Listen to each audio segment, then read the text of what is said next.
Yang menolak kias itu pada masa ulama salaf dulu, pertama kali yang menolak kias aliran sesat. Siapa? Kelompok Nazamiyah dari Mu'tazilah, yang dipimpin oleh seorang ulama Mu'tazilah yang fasik yang bernama Ibrahim bin Sayyar An-Nazam. Itu yang pertama kali menolak kias. Lalu sebagian orang Syiah, karenanya kalau ada orang anti kias berarti gabung sama yang sesat-sesat itu.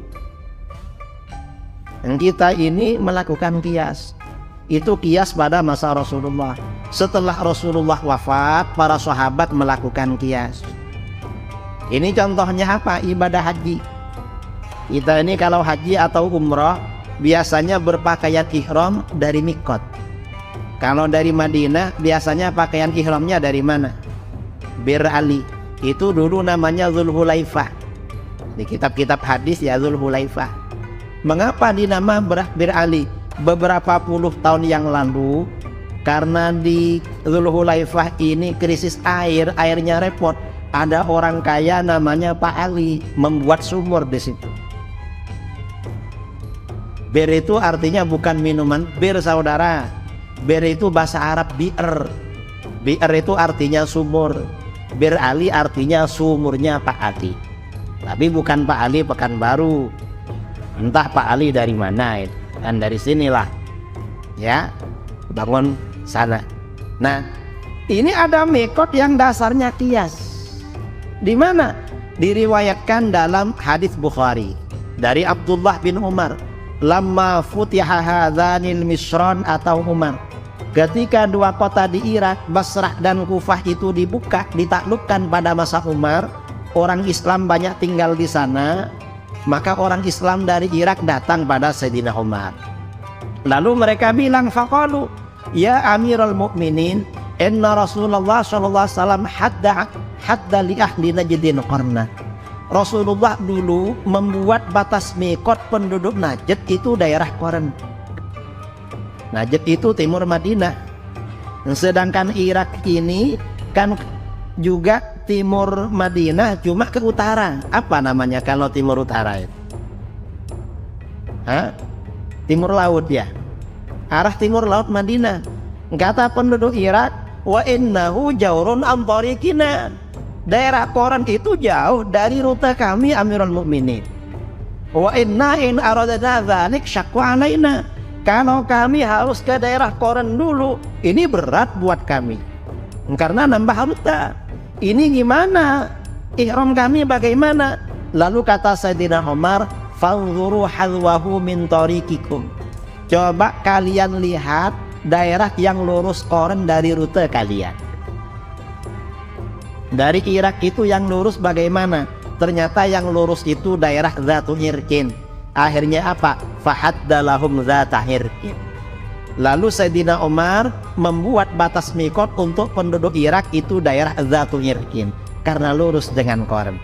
Dasarnya apa? Pakai kias. Mengapa kias?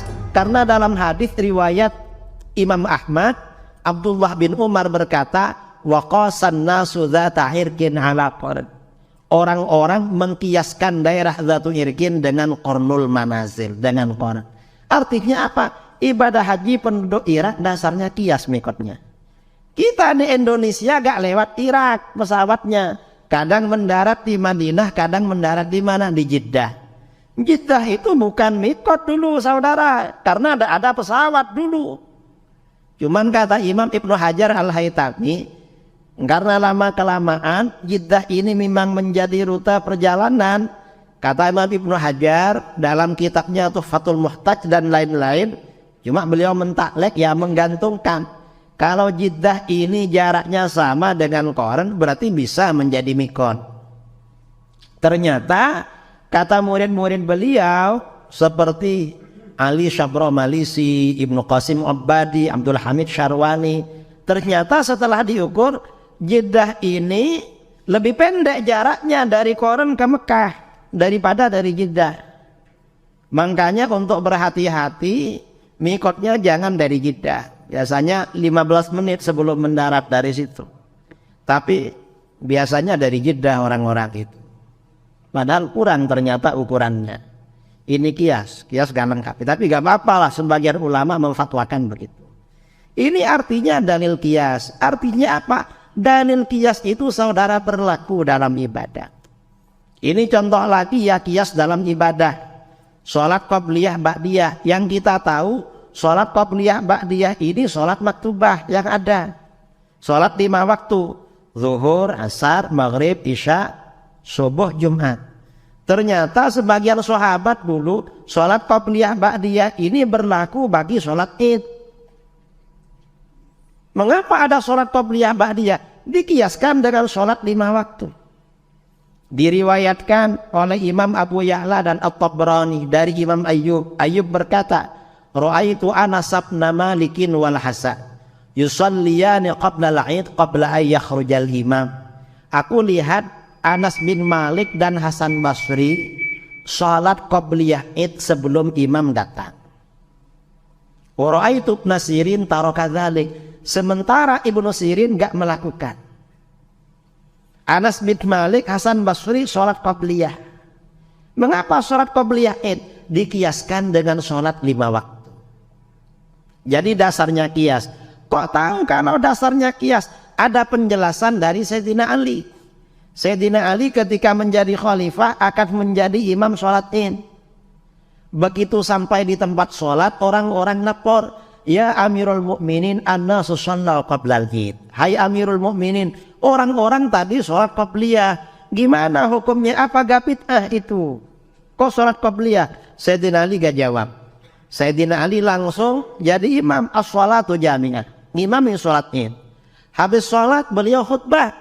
Selesai khutbah, ternyata orang-orang sholat ba'diyah.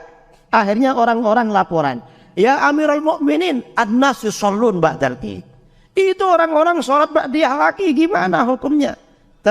Ternyata apa? Kata Sayyidina Ali, sa'altumuni anis sunnah. Apakah kamu bertanya kepadaku tentang sunnah Rasul?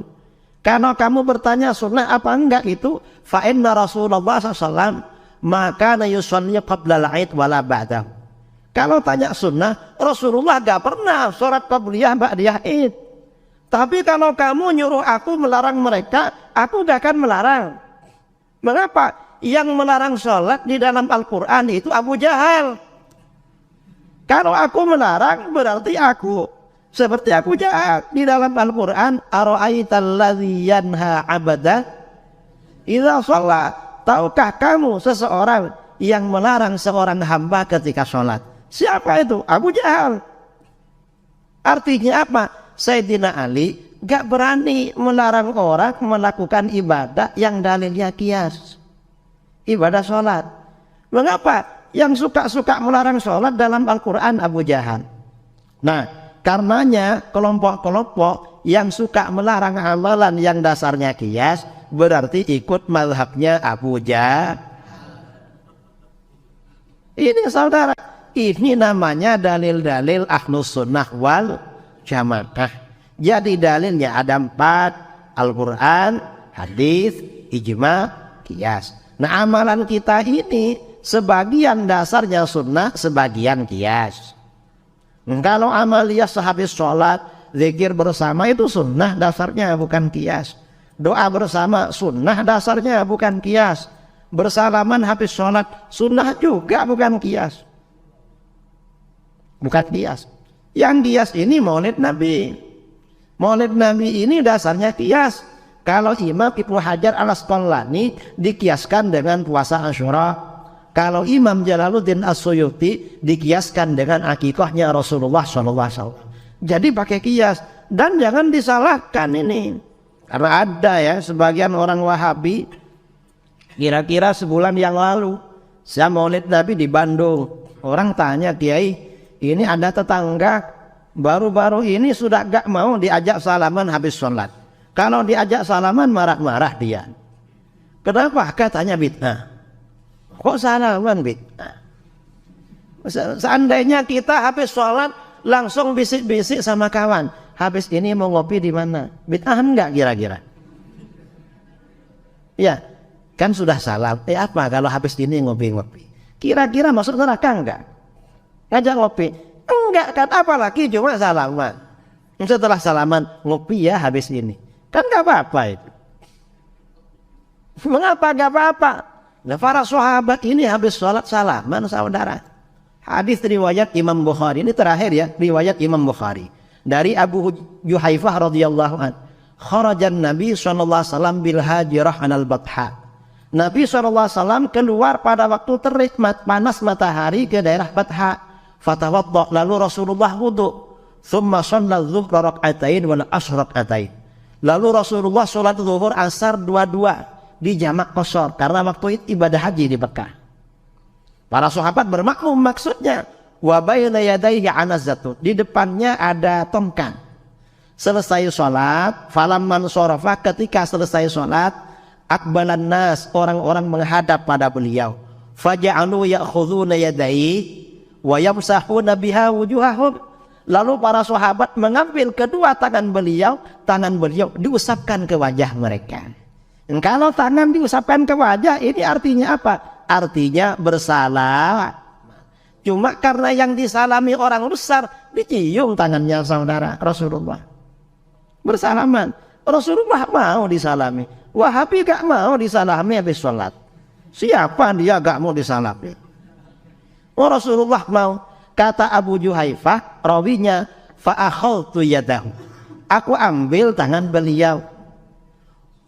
Kemudian wa wada'tuha ala wajhi, dan aku taruh tangan beliau pada wajahku. Berarti kan salaman mencium tangan. Fa'idzan hiya, ternyata tangan beliau abradu minas salji, lebih sejuk daripada salju, daripada es. Wa atyabu raihatan minal miski, dan lebih harum aromanya daripada parfum kasturi. Artinya apa? Kata para ulama, salaman habis sholat gak apa-apa.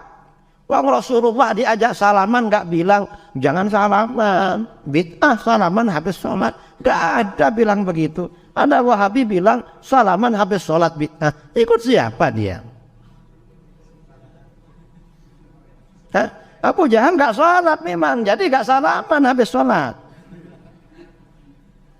Karenanya kita ini biasa lah, cuma diajak salaman jual mahal. Kemudian lagi, ini ya Wahabi. Wahabi ini kalau berjamaah di masjid, lalu zikir bersama turun duluan. Dan ini melanggar sunnah. Mengapa? Kata para ulama, jamaah itu yang sunnah turunnya ketika imam mau turun atau menunggu setelah imam. Mengapa? Para sahabat itu bubar setelah Rasulullah bubar. Ini Wahabi bubar duluan. Keluar duluan. Ikut siapa ini? Kacau mereka ini saudara. Menolak dalilnya orang, dia yang gak ngerti dalil.